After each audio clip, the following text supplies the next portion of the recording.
From the Ear to There Travel Studio, this is the Ear to There Disney Podcast. The Ear to There Podcast, it's time to start the show. Be sure to hold on tight, here we go. Exploring all the different Disney destinations. Ear to There, it's time to start the fun. Hello, everybody, and welcome to the Ear to There Disney Podcast. I'm your host, Phil Gramlich. I am also the owner and the founder of Ear to There Travel, which is, of course, a Disney-specialized travel agency.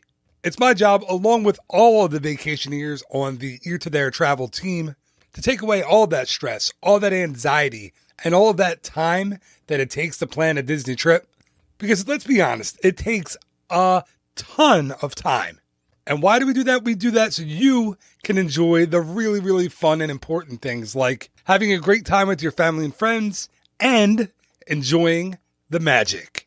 You can find out all about Ear to There Travel, meet all of the vacationers on the Ear to There Travel team, listen to this podcast, or get your free, no obligation quote over at ear2theretravel.com. And this is another one of those bonus episodes. If you've been listening for the last several weeks, Apple Podcasts and a few other podcast providers pull episodes on the early end of the show. So right now there are almost 100 shows missing from my catalog on Apple Podcasts. So I wanted to make sure you got a chance to listen to those shows without having to go through and search and open a Google. What do I have to do, a Google search like an animal? Listen, I don't want you to have to do a Google search like an animal. So this was originally episode number 47, and it's one of the resort roundup shows all about the Polynesian, or as it's now known, Disney's Polynesian Village Resort and bungalows and beach and trash cans and luau and Trader Sam. Listen, it doesn't roll right off the tongue, all right? It's a complicated name.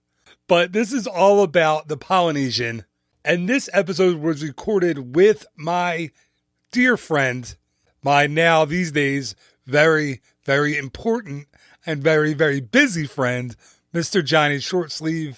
So I hope you enjoyed this episode all about the Polynesian, and it's time to grab a drink, grab a snack, and as a famous mouse once said, on with the show.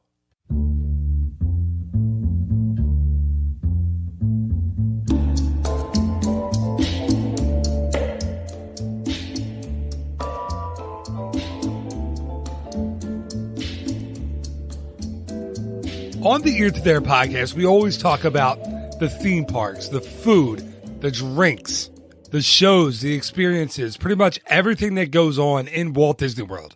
But one thing I think that we don't always pay enough attention to are the resorts. Back on episode 25, we did the first of a series of resort roundup episodes. Of course, I did call it a series then, and I didn't get around to recording another episode about a resort until this episode, episode 47. This week, we'll take a look at exactly why you need to stay at Disney's Polynesian Village Resort and Bungalows on our second edition of the Resort Roundup. Here to talk all about our reasons that we stay at the Polynesian is a man who is basically the second host of this podcast. He's an Orlando local who was in Walt Disney World with his wife and kids several times each week. He actually used to frequent the cookie case at Captain Cook's for the white chocolate macadamia nut cookies. They actually stopped selling them a while ago.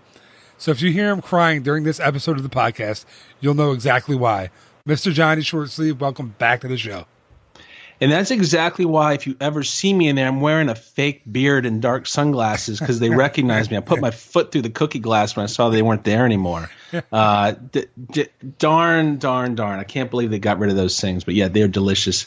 Thanks for having me back, man. I really appreciate it. No, thank you, man, for coming back on. And I never had those cookies over there. I don't even know. I just, like I said, I always go to my source inside the Shortsleeve household who gives me the information. But I've never had those cookies, so now I kind of feel like I'm a little bit out of the loop here. Yeah, and it's a shocker that I'm all over the sweet treats, man. Baked goods, sweet treats. That's my bag, baby. Yeah, I is it like a so I said it was was it a macaroon? No, macadamia nut cookie, right? Yeah. So I'm going to sound like a total weirdo here, but I got to admit, like, I think if you said, what is your absolute favorite kind of cookie? Most people would say chocolate chip or something like that. Oatmeal Mine is raisin white. for me. Oatmeal raisin. Oh, those are good, man. Oatmeal raisin's strong. Don't sleep on that. But I like white chocolate macadamia cookies. Just it's I don't know what it is. Just an amazing. And you know what I think it is, man. I think I figured it out. I think I got introduced to it there, and so you kind of have that like memory anchor. I don't know what the true psychological term is for that, but whenever you see it, like if you go to Subway and they got the white chocolate macadamia cookies there, you're like, ooh, that reminds me of good times at the Polynesian. I think that's what it was. That's like me and like fries at Five Guys. Like when I walk in, I'm automatically, I have to get the fries every single time for some reason. I don't even need the cheeseburger. Just like some kind of memory of those fries. Maybe it's just because they're awesome. Five Guys are good, but do you have BurgerFi up there in Philly? We don't. Oh, got it. Next time you're down here, man, we got to hit up BurgerFi. I think it's better than Five Guys. Really, we just got our first Shake Shack up here. I haven't been there yet, but we do. We have the Five Guys. We don't have BurgerFi. We have Shake Shack, Five Guys, and then your standard. You know what we need to get all over the country is In-N-Out Burger, man. That's something that when I was out in like L.A., Anaheim, that place is awesome. Let me tell you, I mean, you're going to get a lot of hate mail from me saying this. I like In-N-Out Burger, but I got to say, BurgerFi gives it just gets a little bit of an edge over In-N-Out. And BurgerFi is within spitting distance of Walt Disney World property. I mean, you could catch a quick Uber and get over there if you know what I'm talking about and you have the BurgerFi itch. All right, it's there. I'm down there in like 2 weeks, so we'll have to try it let's make it happen, man. Yeah, I'm all about. I am all about the cheeseburgers on vacation. I would eat. I think I average at least one cheeseburger a day on my Disney trips. And I'm going to edge out Five Guys a little more, not to make this the anti-Five Guys podcast, but they got beer and wine at BurgerFi. There you go. Yeah, I'm not getting a sponsor from Five Guys anytime soon. So they're not calling. But yeah, I do like the burger plates with the beer and wine. There's nothing that goes better with a burger and fries than a beer. It's really true.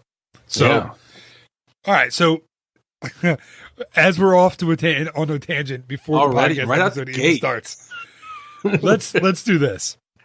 Let's start talking about the Polynesian because I always say, I'm really bad at Disney things because that's why I'm doing the podcast. I'm terrible with Disney things because my instinct is always to say it's my favorite. I've noticed on this show when I re-listen to them, I'm always like, oh my God, that's my favorite. And that's my favorite. And this resort's my favorite. And that burger is my favorite. And it's because I like Disney so much and I love Disney so much that everything is my favorite. I've realized. And I don't say it like half-heartedly. I really mean I love these things. But the Polynesian, or as it's now known, the Polynesian Village Resort and Bungalows, what it was before, it was the Polynesian Village Resort, I think, when it opened. So it's not that different than 1971. Anyway, I just love that resort. And as we're going to talk about, there's so many little tiny things that make it awesome that my list is like, it's so funny. I don't know why this is stuck in my head because my daughter's starting to read and they call them chapter books, the little books that they read. Yeah. And my Polynesian list is a chapter book long. Like it's that long. I could talk, sit here, and we usually do talk for hours and split episodes into 2 or 3 or 4. But that's maybe this would be a record. Yeah, right. Well, but no, 24-hour episode. But hey, you know what? Tell me what you think about this. If you ask me, like, which of the resorts, like 20-some resorts they have on property, which one has the biggest cult following? I'd say the Polynesian has the biggest cult following. I don't know. What do you think? Yeah, no, I'm going to give you my 2 answers because one, it's funny because I talked to Chuck Rodriguez about this really recently. There's 2 I think that have the biggest cult following. Polynesian, yes, definitely is one of the 2, and the other one's Fort Wilderness Campground. I think. Oh yeah. I heard you guys talk about that on the episode. Yeah, I agree with that. I think it also has this huge like click following that people don't even realize it unless you stay there. But yeah, Polynesian for sure has that. Like people will only stay there. Like they've only ever stayed there, and they will only stay there like the rest of the time they go. Yeah, I know people like that, and the difference between Polynesian and Fort Wilderness is you can't hunker down at the Polynesian for months at a time unless you're a billionaire. No. But like you can at Fort Wilderness. But yeah, that was a good episode, by the way. Oh, thanks, man. Yeah, that's true. You can't Fort Wilderness. You can kind of you stroll your huge RV in there, and you can stay there from Halloween until the spring. But you can't do that. Yeah, unless you've got like DiCaprio money or Harrison Ford money. You're not doing that. Yeah, exactly. I don't know why DiCaprio was the first one that came to my head. I don't know. That's strange. So you know how he won the Oscar for the first time last year for Revenant? I heard this story that he was up there after the acceptance, and he's getting his statue engraved, and they have like a little station there, and he's chit chatting with the lady who's doing the engraving. So he says, "Hey, so do you do this every year? Are you the one who engraves the statue?" She goes, "Yep, every year, sir." He goes, "Yeah, I wouldn't know." That's great. He had a good sense of humor about it. That's really cool. That's really cool. Yeah, I like him. He's a good actor, man. But anyway, Polynesian. Okay, let's get on task here. All right, there we go. So let's go over to you. Are you ready? You want to go first? I'll tell you what, you know me, man. My list is always crazy. It's out of left field. There's going to be a little of that on my list. There's going to be a little more straight ahead, right down the middle of the fairway kind of stuff. But let me start out of left field here. All right. My number one thing that came to mind, I said, let me put my list together. I'm not going to think it out crazy. I'm just going to react. What are my favorite things about the Polynesian? Number one, without a doubt, was Ohana. And now the cool thing about this restaurant is, you don't have to stay there to eat there, obviously. Anybody can go there, whether you're staying at another resort hotel, whether you're a local yokel like me.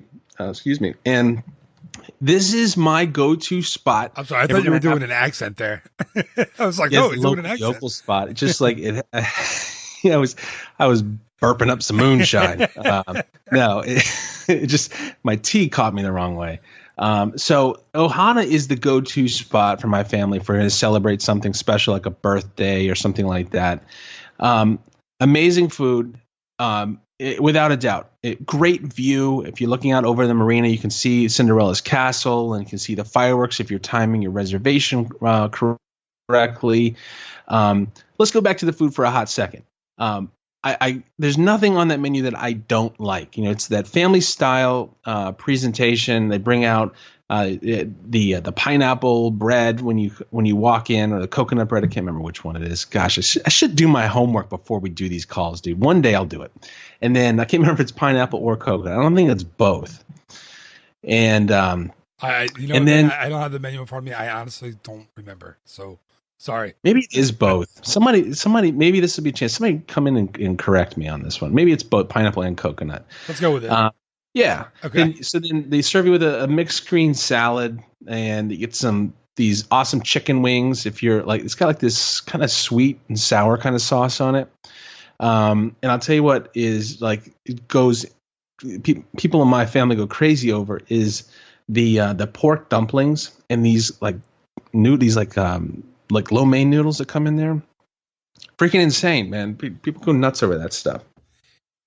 So then, but that's just to like, the warm up course. And then when they get rocking, they start bringing around the grilled shrimp and the steak and the chicken. And it's kind of like, one of those like Brazilian or kind of South American kind of, presentation where they have the big skewers and they bring it out. Yeah. They were doing that before that was cool. Before that was trendy, Before that came to the mainland. Yeah, they really were. I remember that at Ohana, like years ago, before all the little like the cool restaurants that are in, at least in Philadelphia started doing it. So yeah, they've been doing that. They were like a pioneer with that thing. Right. And then, but here's the thing. If you ask me what is in my opinion, what is the best dessert on property, it's their dessert. It's the bread pudding. They have this bread pudding with this like banana Foster sauce they put over it and then a scoop of ice cream.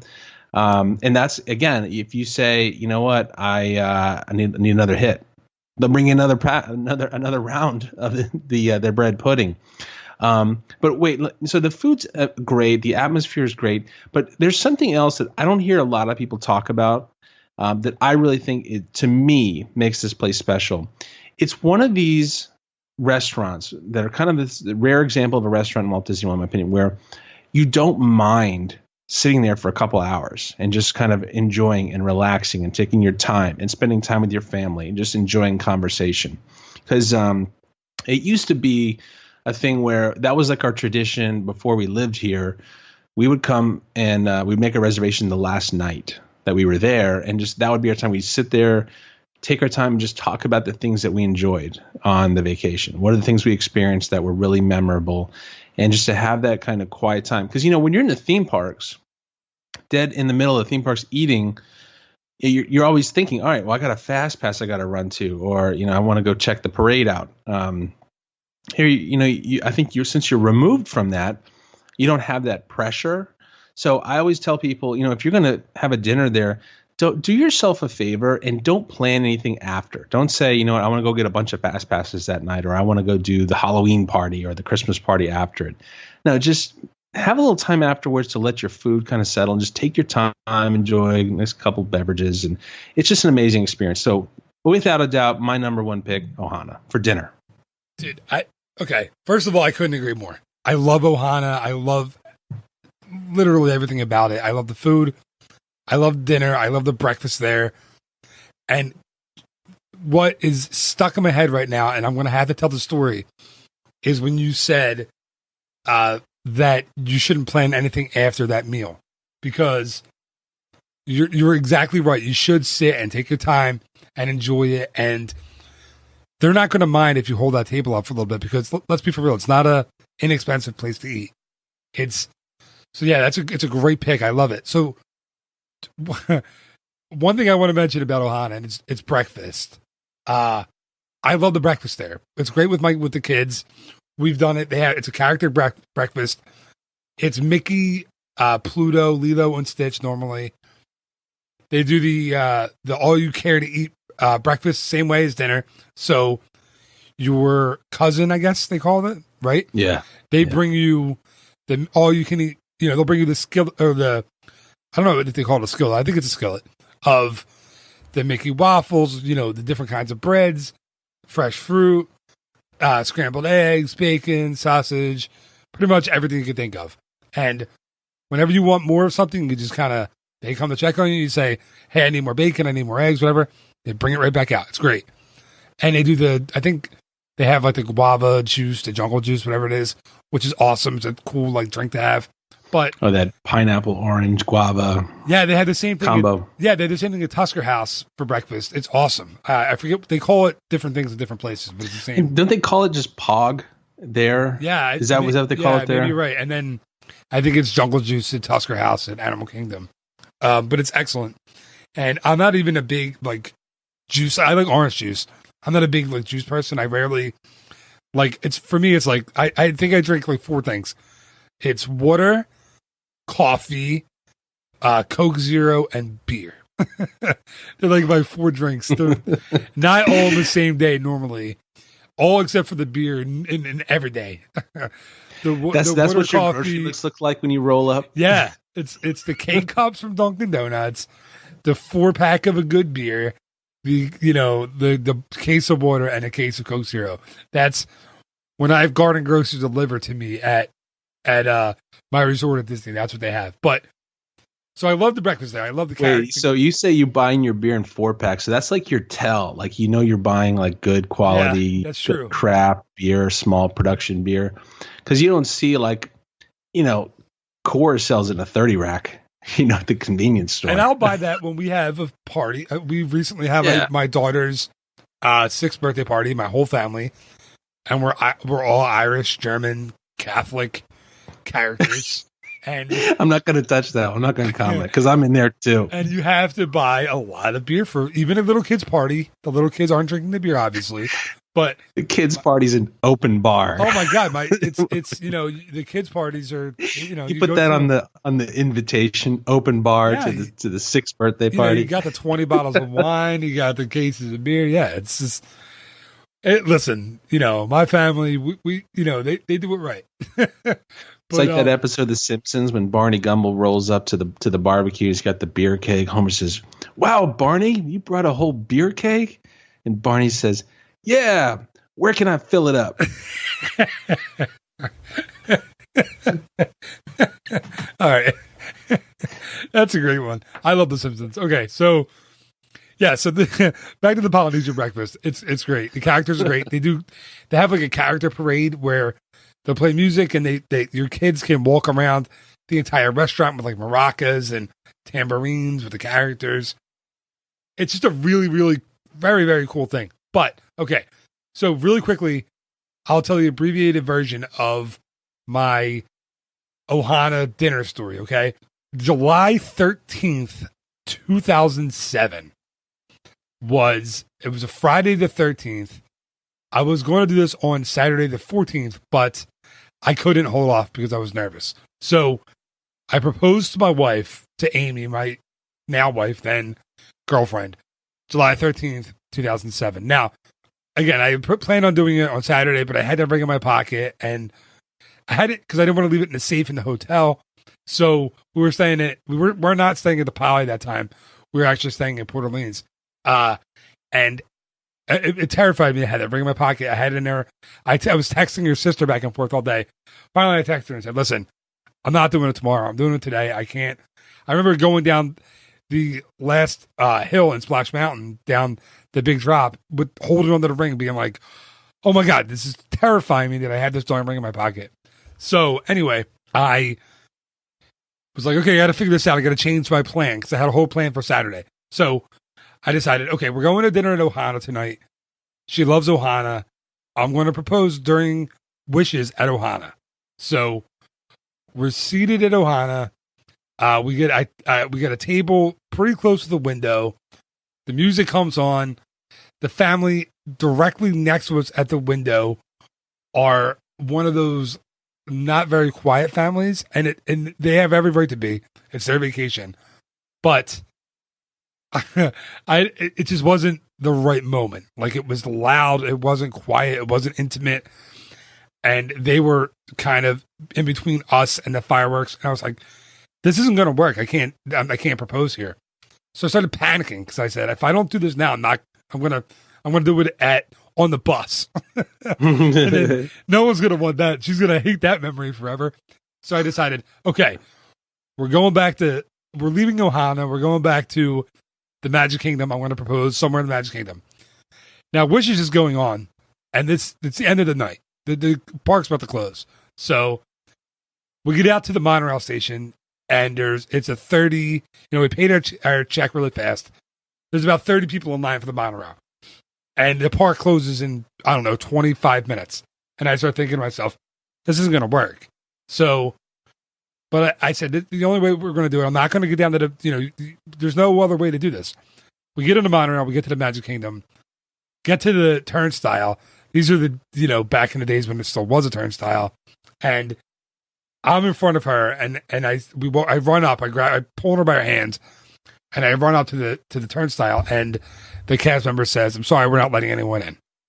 And I say to the cast member, "Dude, you gotta let me in. You just gotta let me in." And he's like, "Sir, I'm sorry, we're not letting anyone in tonight. The park's empty. It's emptying. It's closed. You're not going to be able to come in." So I reach into my pocket. I pull it. She's behind me. She doesn't see any of it. I show him the ring, and I say, I'm proposing to my girlfriend. I have to get in." He looks at me and he just says, "Okay, come on. Lets us in." I drag her by her hand. For some reason, my brilliant idea is, you know what? I need to use the bathroom. Let's run up. And I say, the bathrooms in Town Square are always too crowded at the end of the night. I'm going up towards Adventureland. Let's use the bathroom up there. Dragging her by the hand. Wishes is going on in the background. Pulling her by the hand up the street. Finally, we get near the castle. I realize I'm close enough. I drop to one knee and propose. She says yes. The rest is history. But it almost didn't happen. Thank God for that cast member that let me in. Okay, that's my story. I know it's not exactly tied to Ohana, but it is because I had something planned for after that evening, and it wasn't going to work out. So yes, and no, don't plan anything for after Ohana. I got really lucky that night and it worked out. So that's my proposal story. And it may be hard to get down on one knee after you have a belly full of peel and eat shrimp. That's true. Okay. Yeah, it kind of ruins the moment. You say, "All right, I'm glad you said yes. Can you help me up now?" No, then I actually do need to use the bathroom. Yeah, I split my bridges. Yeah, right. All right, so now it's my turn after everybody heard me talk for 20 minutes about the story. So I'm going to go kind of quickly. My first one, see, I was a lot more vague than you on my list.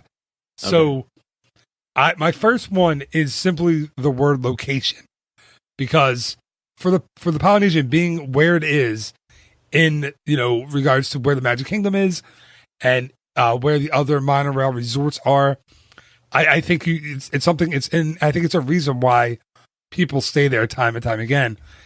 Is you can't beat where it is. You can't beat that location. It's awesome, and you have no problem getting to the Magic Kingdom. It takes like seconds.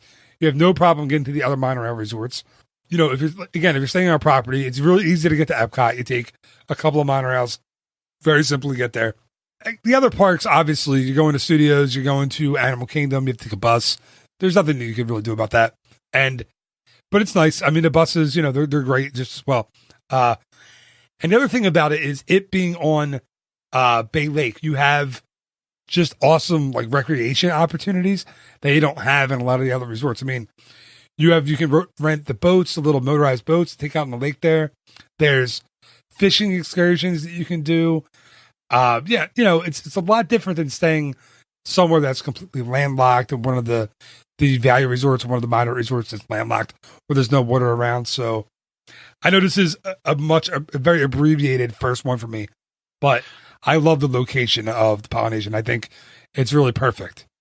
So let me add to that real quick. So if you're arriving at the Polynesian with your family or your friends or whoever you're traveling with, one of the things that I think is amazing about the location is that as soon as you walk through the doors of the Great Ceremonial House, and this is something that so many people are bemoaning, they know where I'm going with this if they're hardcore fans. They used to have a big, massive waterfall there with all kinds of foliage. Now it's gone. But as soon as you walk in the Great Ceremonial House now, you can kind of look straight through and you see Cinderella's castle. Kind of like it's this kind of cool reveal. It's off in the distance. It's not right there. But it's a neat thing, like especially if you're traveling with kids.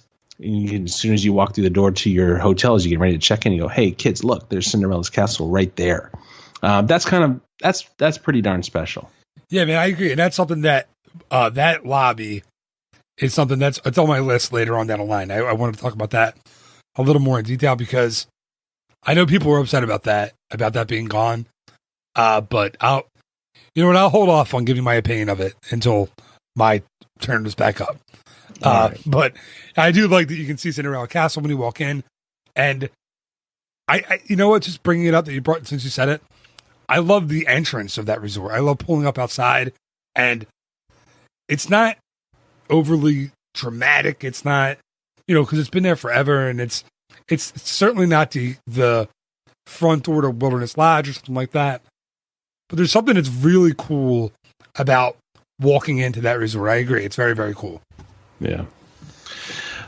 You tipped into something. I've been rearranging my list, and I want to see if I can. I don't want to sound like I'm cheating by doing my next choice, but I think you kind of teased it perfectly, so I'm gonna move it up on my list if that's okay with you. And you can shut me down if you think this is totally cheating. No, man, you go about it. As you and I were saying before we hit record, I'm in a constant state of adjusting my list and moving things around. So yeah, if it fits into what we're talking about, it's perfect. It's just amazing strategy that goes into this. Yeah, it's all kinds of second level, third level, fourth level thinking going on here. It's a good chess match. Yeah. So my second choice now is going to be the marina, because they have this beautiful marina at the resort. You mentioned it with respect to recreation. The marina, at the front of it, is one of the spots where you can grab one of the boat launches over to the Magic Kingdom if you don't want to ride the monorail. If you want to try to have a different experience, it's nice and relaxing. I do that a lot. But the marina also has a secondary component where they have an area where you can rent boats for just to go out and enjoy Seven Seas Lagoon and Bay Lake. The most popular one are these little water mice or water mouse boats.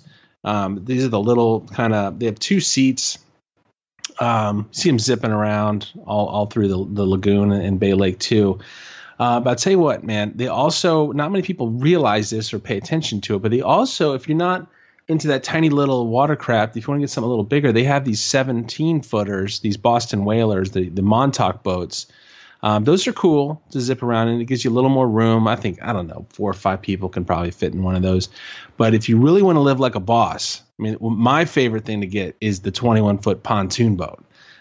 They got these Sun Tracker pontoon boats that are super lush and comfy and nice cushiony seats. And I don't know, you can fit probably like 55 people on those things. I don't know. I'm not good at math. It's probably more like, like 6 or 7. I don't know how many people can fit. That's a lot. The only downside, and I'm just going to be honest here, the only downside is they put these 9.9 motors on those things, which, a 9.9 horsepower motor pushing a big pontoon boat, you can't go that fast. And I'm not saying you should go set any land speed records in a pontoon boat, but if you really want to move, the water mouse is your thing if you want a little bit of speed. This is more of a cruiser. You just want to kind of lean back and take it easy, enjoy the sights, and just kind of like you can explore that whole area, that whole waterway. You can even take those things over toward Fort Wilderness, and I've done that before. And you just pay like by the half hour, I think is how they price it out.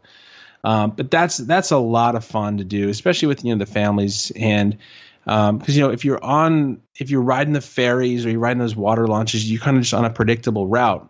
You can kind of take your time and go where you want to go and take some good pictures of the other resorts or the Magic Kingdom from the outside. You just got to be careful of yielding to the bigger boats, the ferry boats, and those other the other passenger or guest carrying boats.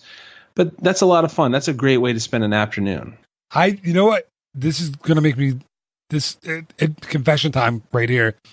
I've never rented a boat bigger than the water mouse. The water mouse. I've never rented anything bigger than that. I've never been on any of the bigger ones.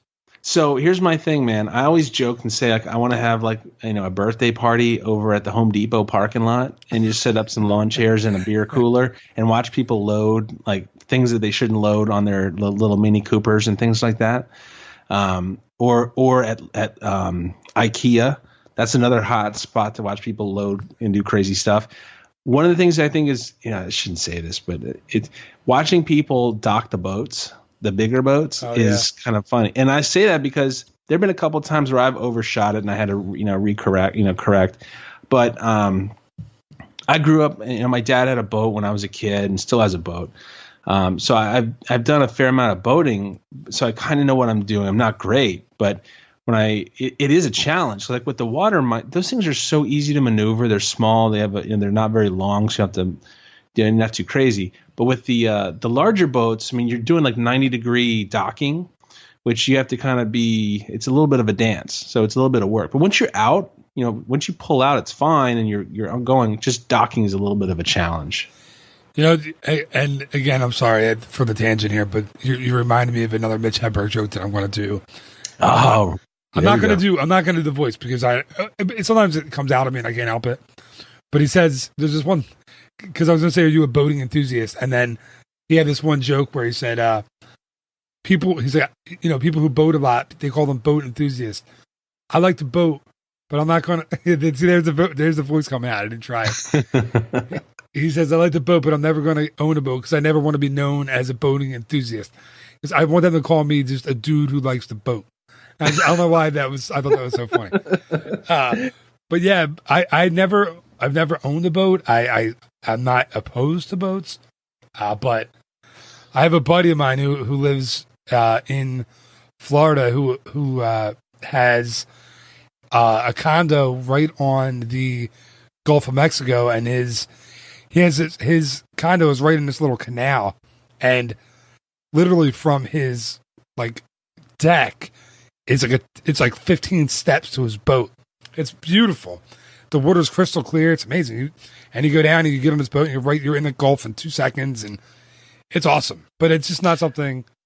Well, and they're a money pit, man. They take a lot of money to maintain and time. And if you remember that show Pawn Stars, some guy was trying to sell a boat, and they brought the boat expert in to look at it.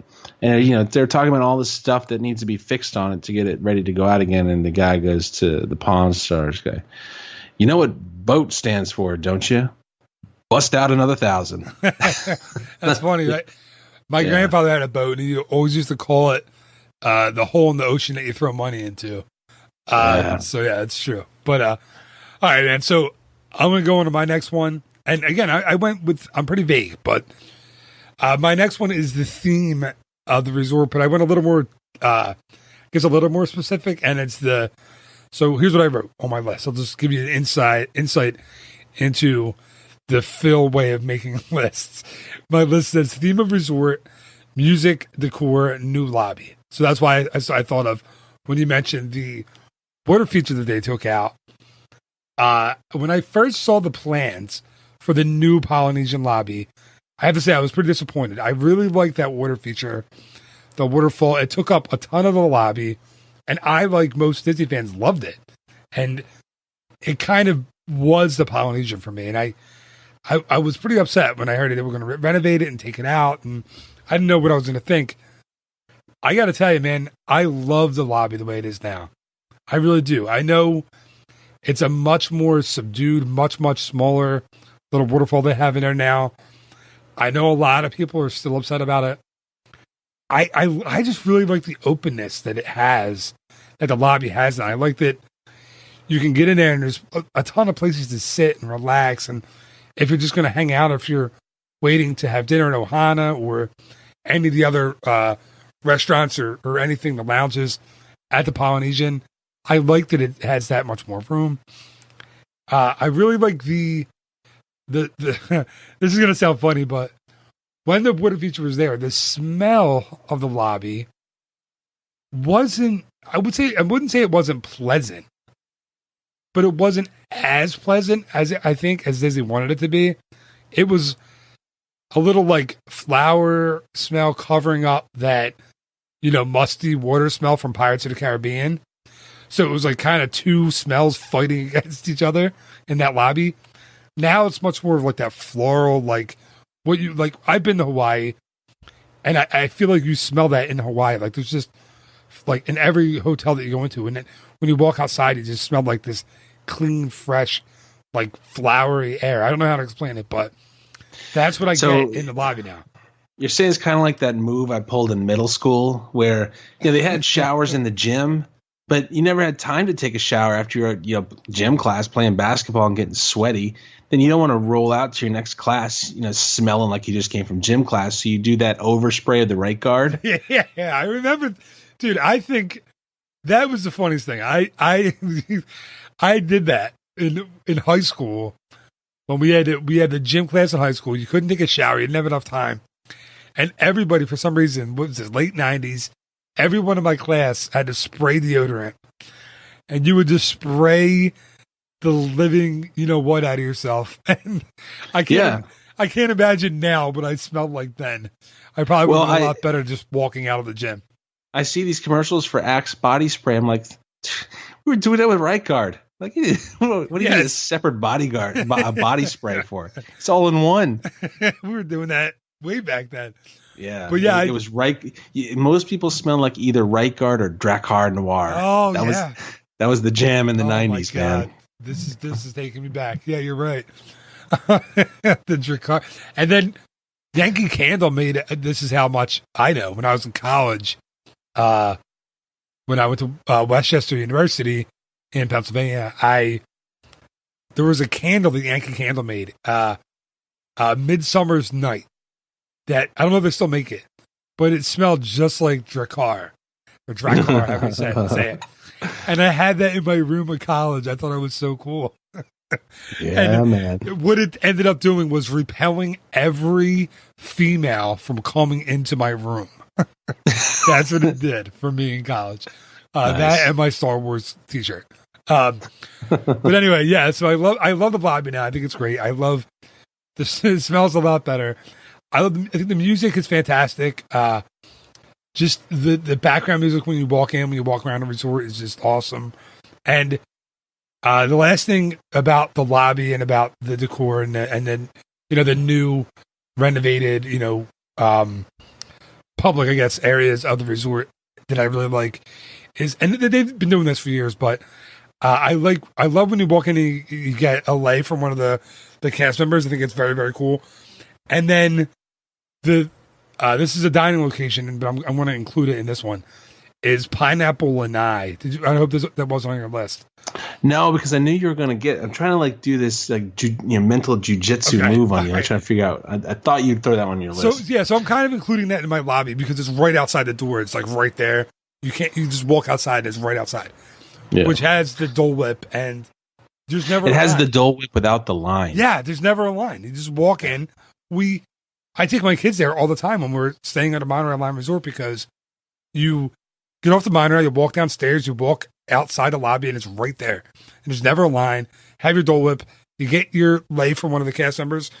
It's really cool. My kids love all that. They think they're really cool, walking around with it. So, yeah, that's fine. Let me say something real quick about your point there, because I dig it. I mean, that whole island vibe thing, and I want to say this because, in the event that somebody's listening and says, well, I've been to Hawaii or I've been to, the Polynesian Isles and, I don't want to go to stay at a hotel that is trying to mimic that scenery and that experience. And yeah, sure. I mean, you're never going to get the exact same experience, but here's the thing. I think they do a really nice job of trying to create that overall atmosphere. Maybe you see certain things that might be different than what you'd see over there. But I think the attitude there is it's a very laid back atmosphere.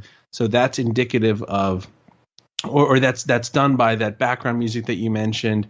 The decor does that as well. And just the way the cast members operate too. They want you to, basically feel like, hey, take it easy. It's not going to be something we need to rush around here. No running and feeling like you got to catch everything that's on the agenda or the activity list of the day. I like that. I go over there all the time just to walk, and because I like just how serene it is. Beautiful vegetation, and that music that kind of plays all through the grounds there. You kind of stays with you as you walk around. But it really is. It's a nice little place to just hang out and relax and unwind. It can be a vacation in and of itself just to stay there. I agree. I agree. And one thing that I didn't mention is with the new renovation, they took it from a very almost like a 60s and 70s tiki bar feel to a much more authentic, Hawaii or Polynesian islands feel. Yeah. You know what I mean? I feel like it felt like, there was going to be a bamboo, wall or a Hawaiian skirt at every, turn before. And now it doesn't feel like that anymore. Now I feel like it feels like a lot more like Hawaii did when I was there. And granted, I had the flu when I was in Hawaii. And I think I was out of my hotel room we were there for a week. I think I was out of my hotel room for 3 to 7 days. But that's a bummer. I know.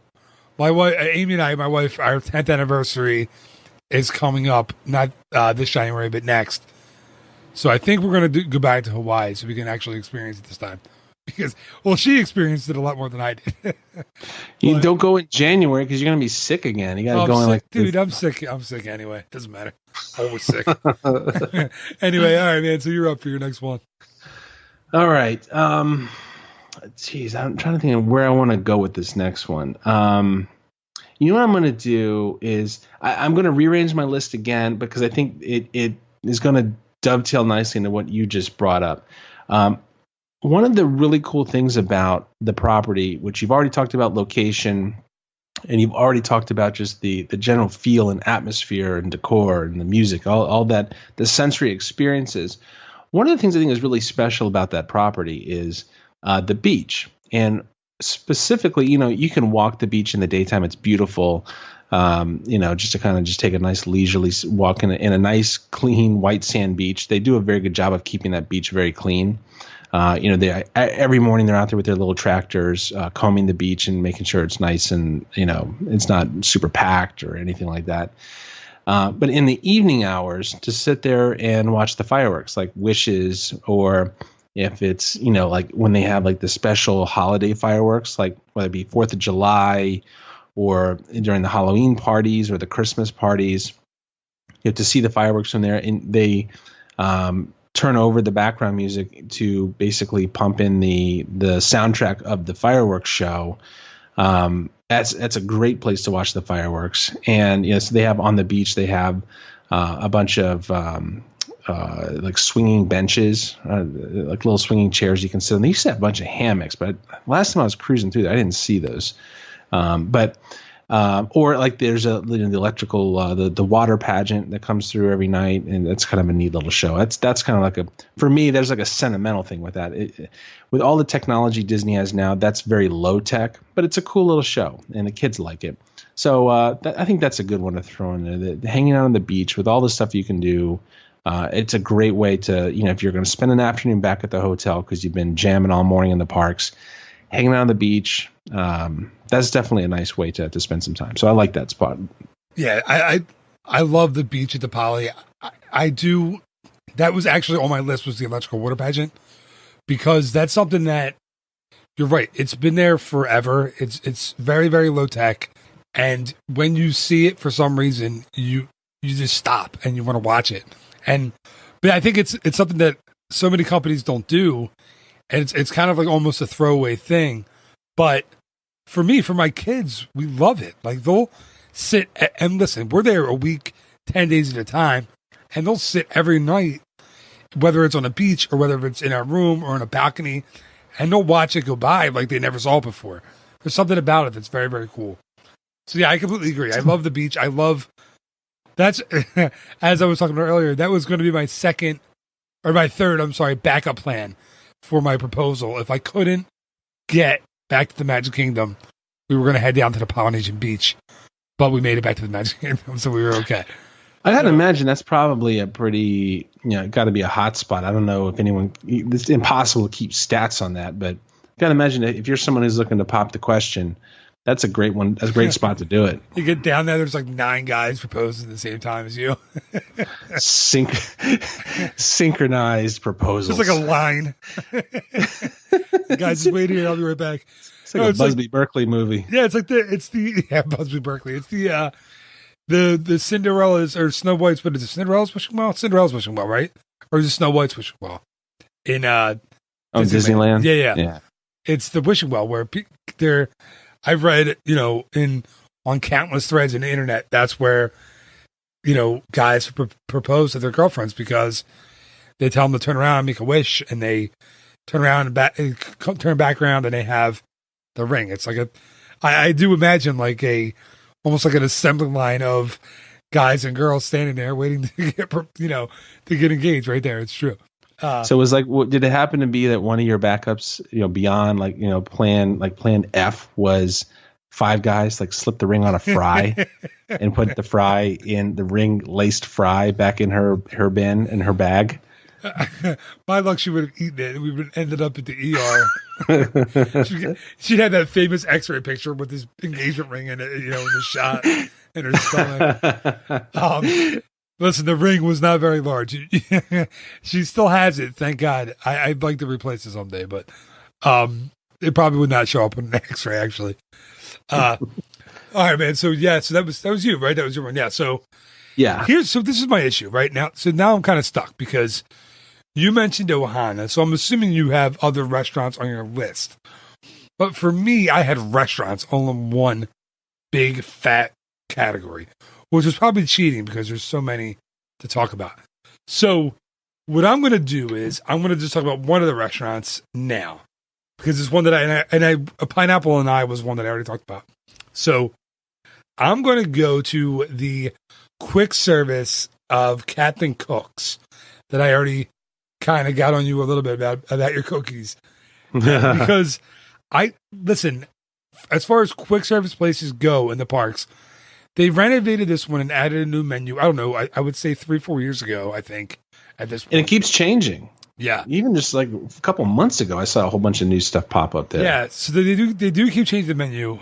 rest in peace, my buffalo chicken buffalo chicken and waffle, which I loved there, and they got rid of it and it hasn't made a return.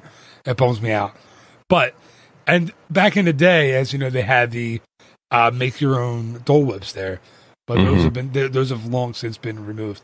But they still have a lot of cool, really good offerings there, and the Aloha pork sandwich is still there. That's my move right there, man. Every time. Every time. A really good sandwich. They have the is it Hawaiian meatballs? I forget what they call them. There's some kind of meatballs they have there, curry meatballs.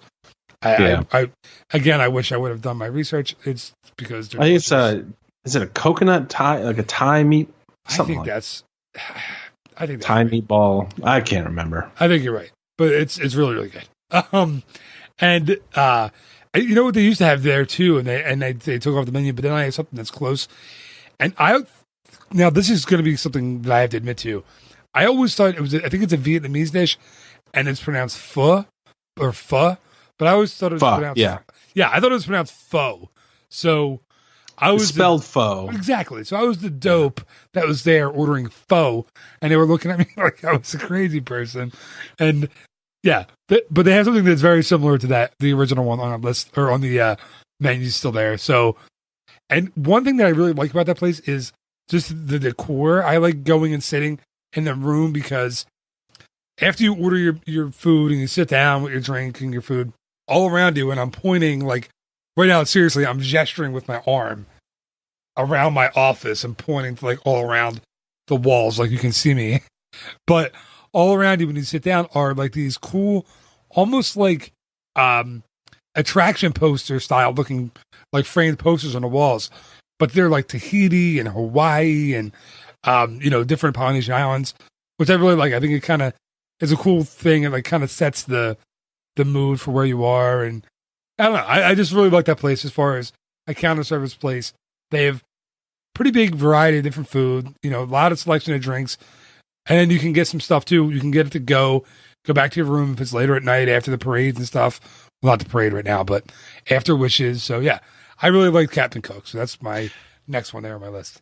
Well, and it's a cool spot too. Like if you're going to the pool and you want to snack in the middle of the day or whatever, or for your lunch or if it's in the afternoon, where you can go in there in your flip flops and grab something real quick and bring it right back out to a table by the pool.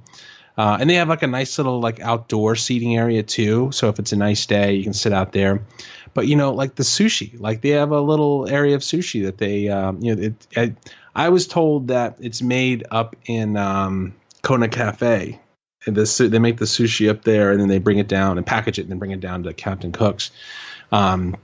So it's not like it's sushi that was made at some factory in New Jersey. No disrespect to New Jersey, but just it's very fresh made. So it's poor New Jersey listeners. But, it's not. It didn't come 1,000 miles away. It's literally came a few, just up one floor. And the Aloha pork sandwich, awesome. Lots of cool, like even like lighter stuff. Like the Aloha pork sandwich, it's a little on the heavier side. It's not like blow you out, but it'll basically. There's some other things in there too, like salads, and some other sandwiches that are a little bit lighter. So if you're out there, you're swimming at the pool, you don't want to eat something super heavy and crazy. So a lot of good choices and good quality choices. I think the prices are good. So that's definitely a good choice. I think it makes it a lot easier to know that if you're there, you don't have to always be planning to go to a place like Ohana. If you want a meal, you got good choices there. Yeah, I completely agree with you. And it's true. Like they have Ohana, they have Kona Cafe, which are ones that are, you pretty much have to get dining reservations for a while in advance. And it is like seriously, my family and I will head over to, if we're staying in any of the monorail resorts, we'll head over to Captain Cook's for dinner just because it's easy, it's quick, and it's really good. And I'm looking right now, I actually pulled the menu while we're talking. The Thai coconut meatballs is what we were talking about. Yeah. And the salad, I think that there's the Polynesian salad with chicken, which is really good. And I forgot about the other sandwich that they have there that I really like, and it's their hot beef and cheddar sandwich. Just reading it off the list here is roast beef cheddar, caramelized onions with sweet chili mayo on house-made bread. That's a really, really good sandwich. And I can't say it. So the pho, is that how you say it? Pho. Just think like you're saying the 4-letter word without the last two letters. Don't finish the word. Gotcha. Yeah, I'll keep you G rating. Yeah, and that's a trick that a Vietnamese person told me because I kept calling it pho. He's like, oh, that's not how you say it. Yeah, so that's how they. I mentioned that they had it, but they don't actually now. You're right. The menu has been updated. The closest I would think, and it's not that close at all, is a curried seafood stew. The udon noodles, they have that now. Yeah, or they did. I don't know. I haven't been over there in a little bit, but you're right. They're changing the menu super fast there. Well, hey, but I want to mention real quick. You said that Polynesian salad. That's actually really good, and that's a if you're trying to go lighter on your lunch or whatever, that's a really good salad. Like grilled chicken. It's got it sounds crazy, but blue cheese and pineapple. It for some reason it all works. Like tomatoes are in there, and it's got like this. I don't know if it's like a sesame dressing or something like that. I will do my homework one of these days before I show up. Sesame soy dressing. Oh, it is. Exactly what oh, it good. Is, yes. How about that? Every now and then I get lucky. The palate. You got the good palate. You didn't have to read it. You knew. Man, I didn't get this size by accident. I'm not going to lie. You act like you're like this huge dude. I love that. It's like you act like you're. If you were to go tonight, they would be ripping the hole in the building to get you out of there. And you're not even close. You're nowhere. Not even a million years anywhere near that. But one thing I wanted to mention too, that we're talking about it is, if you love Kona Cafe and you love Tonga toast, they actually serve Tonga toast for breakfast at Captain Cook's.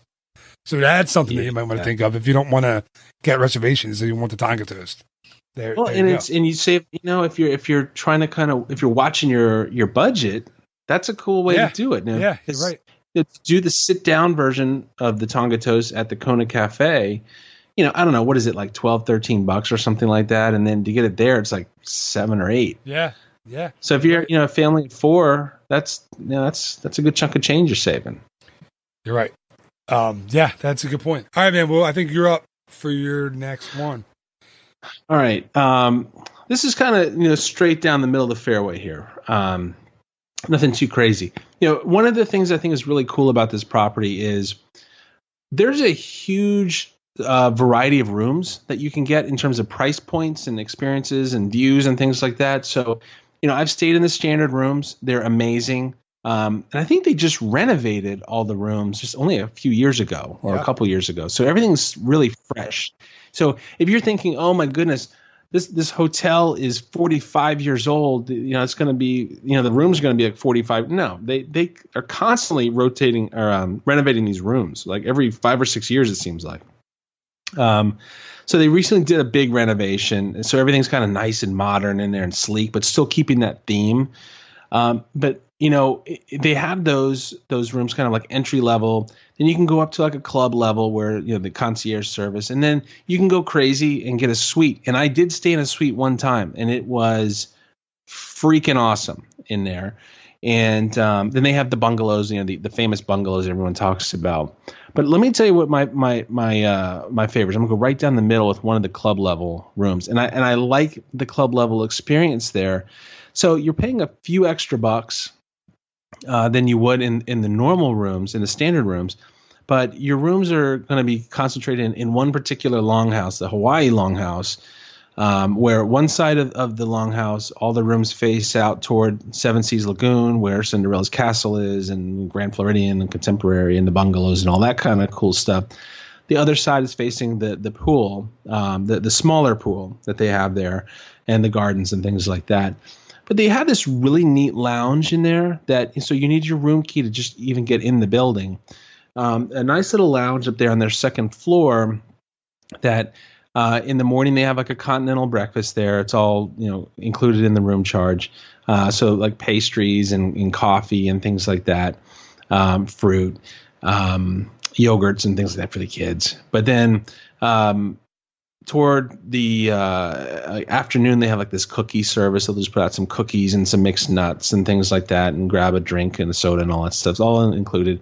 Then they have an hors d'oeuvre service kind of around like 5 o'clock ish or so, where they have, it's hors d'oeuvres, and some people like treat it like dinner and just go crazy. I don't recommend doing that, but there's some nice little things that they do, and the menu rotates every day, so it's not like every night of the week you're getting the same things. They rotate it, so you're different, different offerings, and they have beer and wine all included.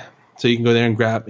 My thing was to go down there and grab a beer and a little plate of something, and just kind of have a nice little relaxing time sitting in the lounge. And we have like a later dinner reservation.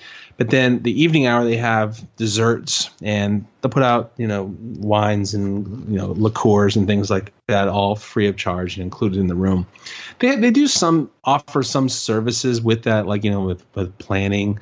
But if someone's going to you, they don't need that service, man. That's just, showing off at that point.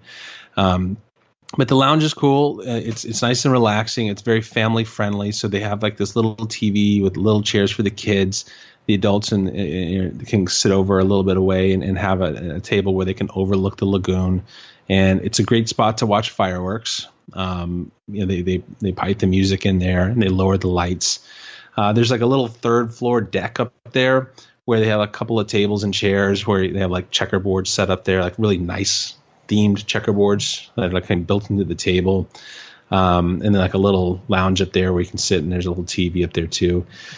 I dig it. And this is one of those resorts I'll tell people, you know what, you're going to spend a couple extra bucks to stay here than you would in some of the other, like the moderate resorts or the value resorts. But it's worth it because, if you tell yourself, maybe if I'm going there for 7 days, instead of giving like the 7-day park hopper, maybe I get a 5-day park hopper. I'll save a couple bucks on the tickets, and I'll take that money and dump it into a nicer room. And when you're staying at a place like the Polynesian, or if you're staying something like the club level rooms, that's part of that experience. You can sit there and you hang out and just have a nice, relaxing day, and be on a vacation where you're recharging your batteries and taking a couple days just to really enjoy the property. So I every time someone asks me if it's worth it, I say absolutely, every single dollar, just from that experience of the view and the building and the people that are in that building that help you, the cast members. And that lounge area is really super cool. So that's a clear shot for me. Definitely one of the things I think makes it very special. So the first thing I thought of when you started bringing this up is the view from the lounge, from the first floor of the lake and the palm trees, and you see Cinderella Castle and Contemporary and all that out in the distance. And again, we talk about the one thing that's like feels like the like Hawaii or the Polynesian Islands. That view from that area, just kind of, I agree, it's worth it just to get that view. And sure, you can get it from the beach, or you can get it when you're not staying there, but something makes it, to go and be able to get your breakfast in there, get your drink or your dessert, or walk around and be able to take advantage of all that, I think is a little different than just walking on the beach at night. You know what I mean? Like, yeah, seeing that at dusk and just seeing the boats, and I don't know, it's just a very, very cool thing. And I agree, it's something that you might want to not, go over the top with the other stuff. If you're gonna, I tell people all the time, like, I could take a trip to Walt Disney World, stay in one of the really nice resorts, and not go to the parks. I really could. I now with my kids, no, I couldn't do that. But before I was married, or when we were first married, absolutely I could do that. I would love to just kind of relax on the beach, or go to the resorts and go to different restaurants every night. Yeah. I'm all about that. and your kids kind of, they've been there enough where they know what they want, and they're really kind of craving that stuff. Right. But, to say, to kind of compare and contrast, you can easily do that. If you're traveling with kids and you say, you know what, can I keep my kids occupied here on the property all day? Yeah, there's activities that they do all during the day that are, that they'll give you a little activity sheet, things that are going on with special events that they do, like at the pool or even in the Great Ceremonial House. So there's things that you can do with the kids all day long if you don't want to go to the parks. and just hang out at the Polynesian.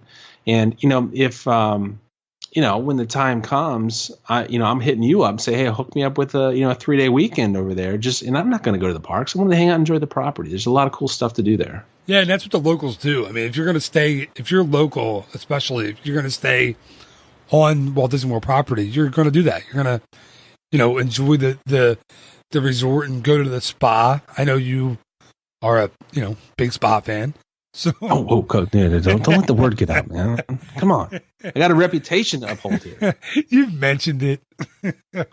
But it's funny. It's what people do. Like, I have friends that live in Florida, who will just go and you do a little staycation, and you stay 3-4 days at the Poly, or you go to the Contemporary or the Grand Floridian and just do the restaurants and do the beach and do that kind of thing, or go to the boardwalk and stroll the boardwalk at night, or walk over to the beach club. And you can do all that kind of stuff. It's you're not limited to going from the, in the parks from open to close every single day, especially if you don't have little kids.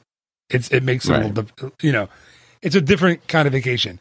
And I realize I say, a lot, so I apologize, because I'm all about the, and not Uno, the game, because that's fun. I'm saying, a lot. You think you have any listeners that are like master Toastmasters and they're hearing that, like, they're counting off your nose? Oh, man. What's funny is the Phillies had a pitcher named Cole Hamels, and now they traded him last year. He pitches for the Texas Rangers now. And he used to drive me crazy every interview he did, because every other thing he said was, I have to do a better job, and they have some good hitters over there. And, I wasn't, wasn't working with my curveball, enough tonight. And I was like, stop talking. And that's me now on the podcast. Anyway, I don't know if it's my turn or your turn.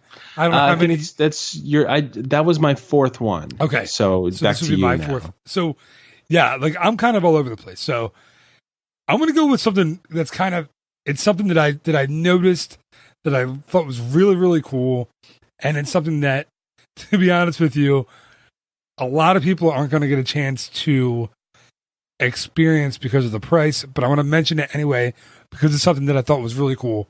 In the bungalows, right, the new fancy schmancy bungalows that they have over the water at the Polynesian, they have obviously bathrooms in them. And I know someone who stayed there who noticed a TV remote control on the bathroom counter. Do you know where I'm going with this by any chance? I've never been in one, but I've seen a bunch of videos of people walking through. Okay. So so there's a TV remote, and they were like, well, why is this for the bedroom? And they walked in, and no, there was another TV remote in the bedroom, and they couldn't figure it out. So walk back into the bathroom, hit the button, hit power, and there is a TV built, I guess, behind the mirror in the bungalow bathroom that comes on, and you can watch from anywhere in the bathroom while you're, getting ready. And there's another, by the way. And I just find it fascinating that Disney would put in, and again, this is something that's kind of a weird kind of throwaway thing, but they built these TVs into the mirrors in the bungalows. So I guess if you're taking a shower and you want to watch, I don't know, the weather or CNN or catch up on your stocks or whatever you're doing, you could do that. If you spend a little bit more money and you stay at the bungalows. I just thought that was a really, really cool touch. Something that I don't remember ever seeing before in any other Disney resort. I know other resorts, like fancy schmancy resorts, haven't, but I just thought it was really cool. So I thought it was worth mentioning on the show. Correct me if I'm wrong, because you're going to know way more about this than I do. I heard through the grapevine that they do that on the cruise line too, on one of the in the concierge cabins. Yeah, so they have the mirrors. Yeah, I've never personally seen it, but yeah, I think you're exactly right on that. But those are, and it's just like the big ticket, right? Heavy hitter staterooms on the cruise line. The DiCaprio rooms. Way to bring it back, man. Nicely done. Again, that's why I'm paid the big bucks, man. I do that stuff on the show. There you go. Cool, man. All right. So my final one that I have on my list here is kind of going back to what I was talking about earlier with respect to these activities that you have available to you. You don't need to be going to the parks all the time. You can really enjoy a lot at a hotel like the Polynesian. And I really enjoy what they set up for the evening activities, because there's a bunch of them that they have available to you, and these are all free of charge. And I realize I'm doing a lot of too. Hopefully no one's doing like a drinking game and listening to these podcasts and saying, hey, every time they say taking a shot of Jaeger. Jaeger? And then now we're going back again. We're going back to my college days in my dorm room with my Midsummer's Night Candle with the Right Guard and the Jägermeister. Yeah, and the switching off with Mickey's Big Mouth.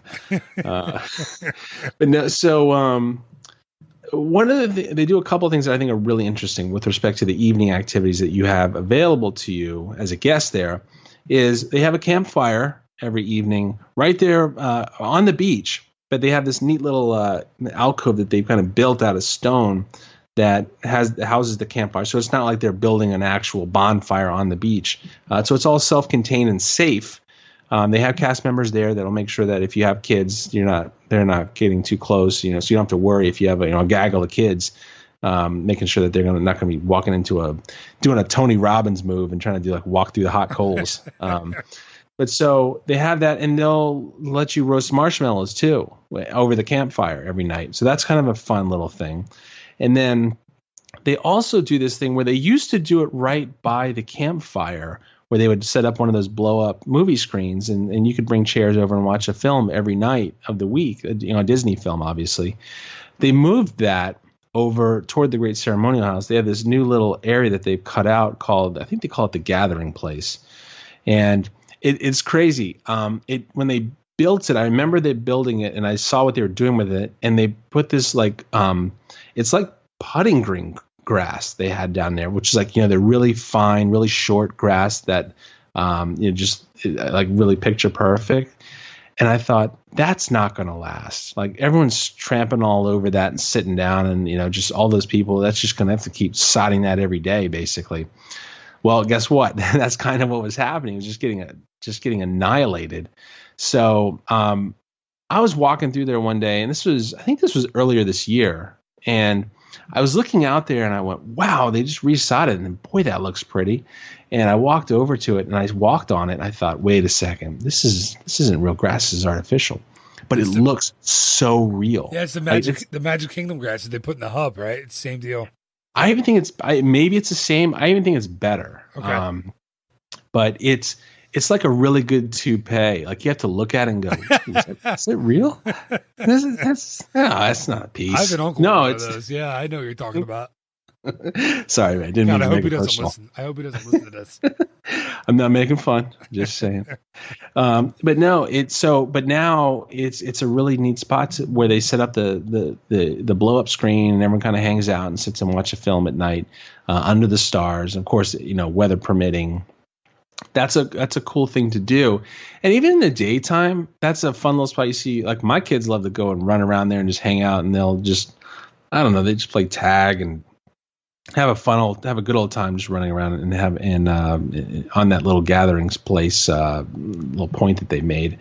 So I think there's a lot of cool things, and it really kind of rounded out my list and my idea of saying, you know what, you don't need the parks every single day. You can do plenty of things at a resort like the Polynesian that will keep you and your family occupied and have a ton of fun. That's another thing that Disney does really well, is that I love the nighttime the fire pit with the roasted marshmallows, and I love the movies and the stars. And one thing I like about the Fort Wilderness is the Chip and Dale. They have Chip and Dale come out there and do the roast marshmallows with you, and you sit and watch a movie, and it's really, really cool. But it seems like Polynesian included, a lot of the resorts have kind of adopted that in the last few years, where I know they do it at Boardwalk, and they do it at the Polynesian. I know they do it at Wilderness Lodge where, they have a little campfire. You can go out. It's not as dedicated an area as the Polynesian is, but they have it where you can go watch a movie and they do the campfire and all that. It's really neat. And it's stuff that when you get back to your resort at night, your kids are tired. Their feet hurt. They don't really feel like walking around anymore. To have something like that to kind of relax and just kind of enjoy the ambiance of like the hotel resort it's really cool, man. I really like that. And that Chip and Dale thing that's a topic for another podcast, but that's a cool little setup too over there. Making the s'mores, get the s'more kit. Yeah, and I think the last time I did, I think it was like $10 or something like that. Yeah, it's really not that bad. But you got the sticks and you got the chocolate, but there at the Poly, it's just the marshmallows. They don't go like whole hog. At least the last time I was there, I don't remember seeing them bring out chocolate and graham crackers. But someone could write in and say, no, he's wrong. They do it now. It's fine. If you want to write it and tell Johnny he's wrong, that's completely cool. We're all about being honest, and if you want to correct us, that's fine. What I was just thinking of too, when we started talking, we were talking about the grass and he said the toupee, I was thinking, how funny is it that two guys who take razors to their heads are talking about somebody wearing a bad toupee, right? Like we didn't have the guts to try the toupee, the toupee angle. Yeah, because those things are expensive, man. You got to maintain it. So that was your fifth, or that was your fourth? I forget. That was my fifth. Yeah. Okay. So I got nervous that you were going to go with the restaurant, so I kind of shied away, and then I went back. And so again, the restaurants in at the Polynesian are fantastic, right? We mentioned Ohana. We mentioned Captain Cook's. I think we talked about Kona Cafe a little bit because about the sushi that they make there. Kona and the Tonga Toast as well, which that's a great restaurant. That they have, just an awesome menu. It's another one really that you have to get along with Ohana. You have to get reservations for pretty far out because that books up.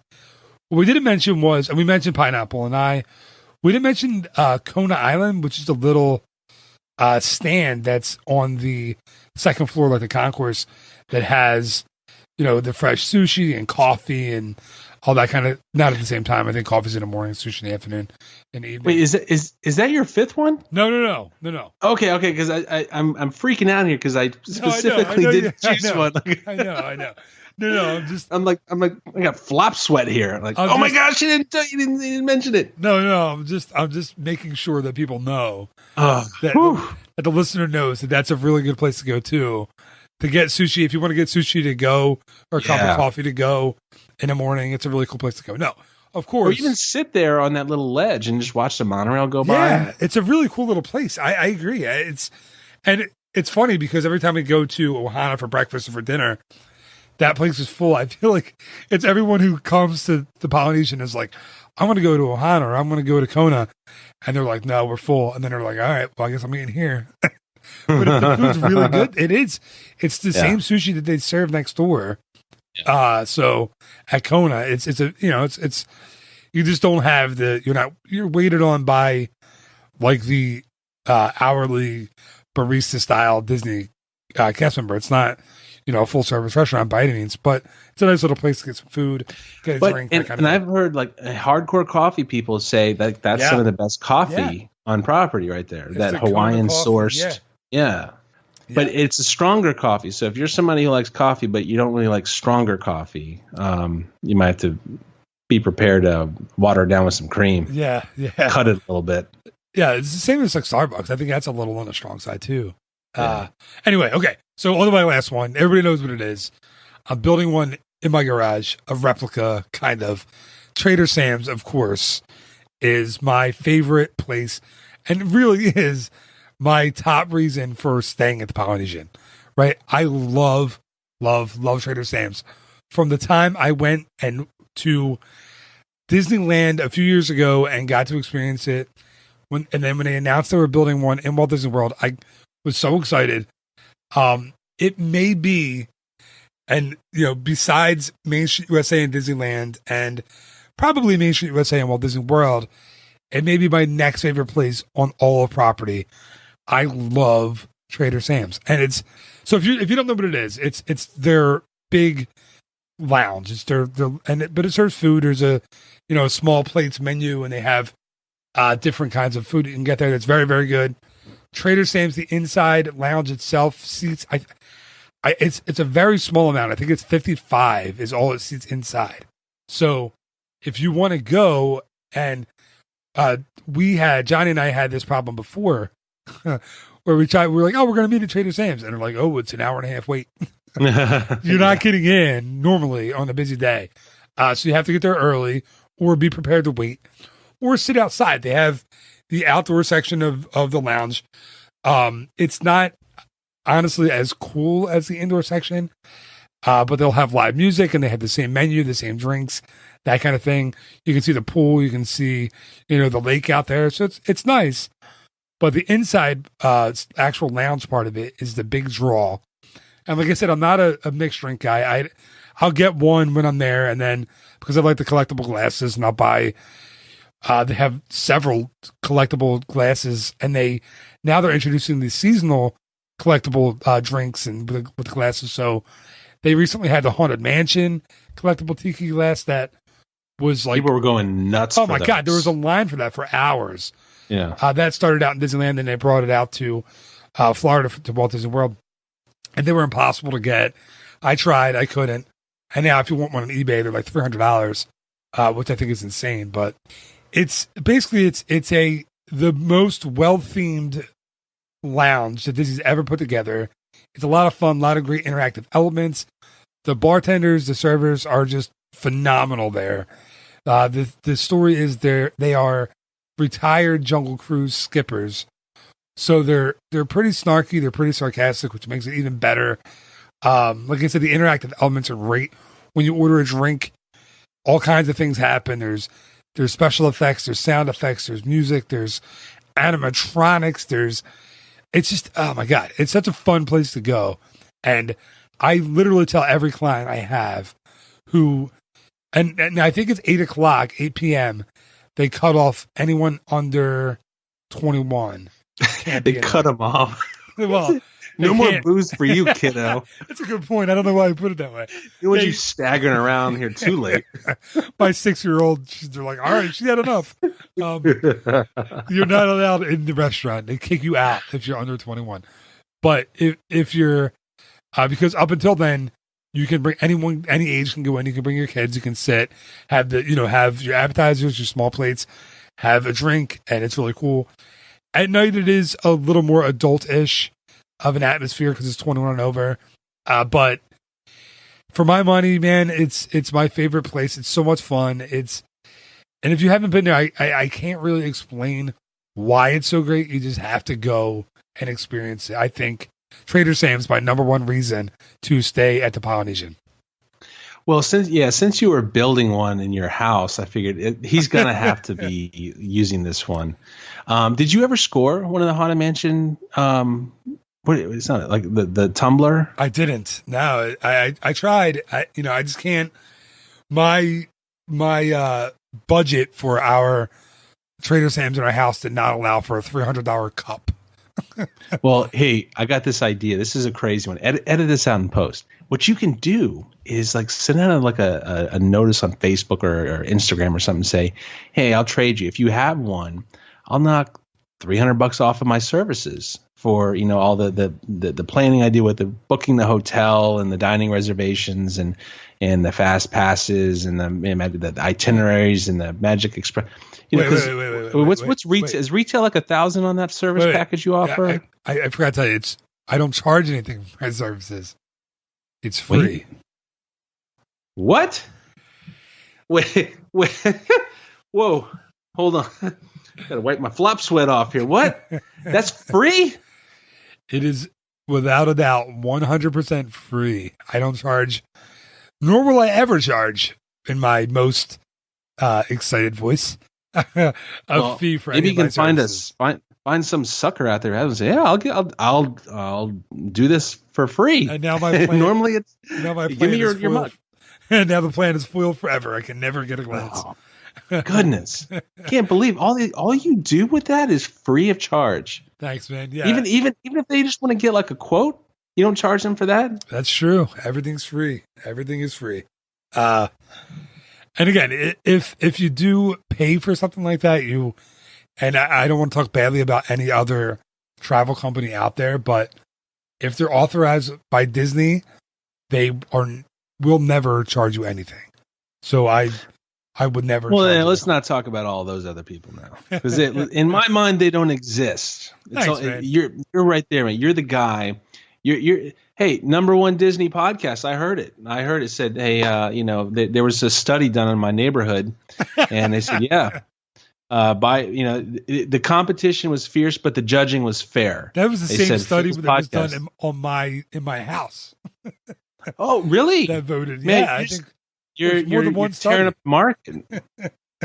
Well, thanks, man. Yeah, thank you for always mentioning that, and I appreciate it. Yeah, it is free. Obviously, I put the podcast out, and you were always so gracious to come on and help me out and give me my plug, even though because I won't usually. I'll say that it's free and then I let it go. So I appreciate it. So thanks, man, for always letting everyone know that, what I do. And thank you again for being on and for doing this. These are always a lot of fun. It's my pleasure, man. And hopefully you got some folks here who heard what we had to say and got excited about giving the Polynesian a shot. Yeah, I really think that this is one that I was really excited to do because I think it is such a great resort. It really is. And you mentioned something earlier that it kind of stuck with me, and I want to kind of reiterate it, that it's not a 40-plus-year-old hotel. It's really not. It's over the last 10 years or so. It's completely different than it was. It's almost like a new resort now. It's not. If you stayed at the Polynesian in the 80s or 90s, you would be shocked if you walked in there now at what they offer and what there is to do. And like you said, the variety of rooms and experiences and restaurants and activities. Yeah, it's a great place. It's such a great place. And I was so excited to do this one. So I hope people are listening and being like, yeah, I really want to stay there because it's a great pick. It's a great place. So where could I go when I say, you know what, I heard this podcast, Phil's the man, no doubt. I don't know about that other knucklehead he keeps bringing on there, but I need to go see how much it would cost me and my family to go to the Polynesian. Where do they hit you up for that? Thanks, man. Yeah, it's just eartotheretravel.com, and you can find these two knuckleheads on the podcast there. You can find my request a free quote button. You can find my blog over there. Everything is all right there. So yeah, so find everything right there. And to try to return the favor, if anyone wants to know where Johnny Shortsleeve could be found on the old internet machine, where can they find you? Man, they know where to find me. But I'll tell you what, let me do this. Let me take my 30-second spot here, and I want to see if I can shed some light on something I think that would be kind of cool. And maybe people don't know about it. Okay. It's a place called Give Kids the World Village. It's right here in New Orlando area. It's end of the year. People are kind of thinking about would like to do something nice for the holidays, or get a tax break for the end of the year, make a donation. It's Give Kids the World, GKTW.org. Very, very cool organization. They do a lot of cool things with Make-A-Wish. So families that have children who have very serious illnesses, they'll go there, they hang out, they take great care of them, they get them into the Disney parks and other parks too. And here's the cool thing about this place. Other than what they do, I mean, they just do an amazing thing for families all over the world to come here and enjoy Orlando. For every $1 that you donate to them, over 93 cents goes right into doing the program services that they have. So, just to kind of put that into perspective, if you donate $1 to one of the, I don't want to get political, but one of the presidential nominees campaign foundations, you get about 6 cents that goes to program services for every $1 you give that foundation. You get a rounding error in return. This is 93 cents. It's they have some, every nonprofit has some overhead. They have a very, very slim overhead. They run a very lean operation there in terms of, because they take a lot of donations from the big companies like Disney in the area to run. So they don't have to take all this money out of every dollar that you donate to do what they do. So they have a lot of gracious donations. So, even if you're not somebody who wants to donate, check out the website, because there are some other ways even to volunteer down there. If you're down in the area here, local in Orlando, or if you're somebody who comes to Orlando and stays for a long time, you want something fun to do and not theme park related, go over there and do some volunteering. So again, it's Give Kids the World Village. I think that's a great organization. Check them out. You know what? That's a great mention. I love Give Kids the World. When I was a cast member, I volunteered over there a bunch. I've honestly never felt both as happy and as proud of it sounds lame, but as proud of myself for doing something like that, and as sad at the same time. And I don't want to end the show on kind of a down ending, but it's a lot of the kids, it's the last big thing that they're going to do. And for you to go over there and volunteer and to spend some time with them and to give their parents some time to take a break. And I know it's kind of weird to say that, because of course it's their kids, and being a parent, now I know more than ever that you don't really need a break from your kids, but these folks kind of just need a little bit of time to feel like, themselves and to kind of just have a minute to themselves to think or go out and have a nice dinner. So it's a nice thing to do. Great call, man. And it's something that has always been kind of near and dear to my heart. I love that organization. I think they're fantastic. One of the guys that I talk about on this podcast all the time, Bob Jackson, that plays over at Port Orleans Riverside, he donates his time and plays at Give Kids the World, I think, once a month. Maybe more than that. I don't know. I think it's once a month though. So yeah, it's a great cause, great organization. And you're right. If you don't have money to donate, or if you're on your trip and you want to volunteer, it's a really, really awesome organization. So thanks for mentioning that. Yeah, no problem, man. Hopefully, if anything, if one person hears this podcast who hasn't heard of that and checks it out and spreads the word, and we can, let everybody know they do a lot of cool stuff there. So definitely, let's hopefully get the word out. Yeah, that's very cool. All right, well, thanks again, man, for being on. And yeah, it's a great mention. And with the holidays coming up, I'm excited to close the show out that way. So thanks again for coming on. And yeah, we'll do another resort roundup really soon. And I know from judging from experience, I'll talk to you on the next podcast in a couple of days, next week, something like that. So thanks again for being on. And right on, man. All right, man. Thank you.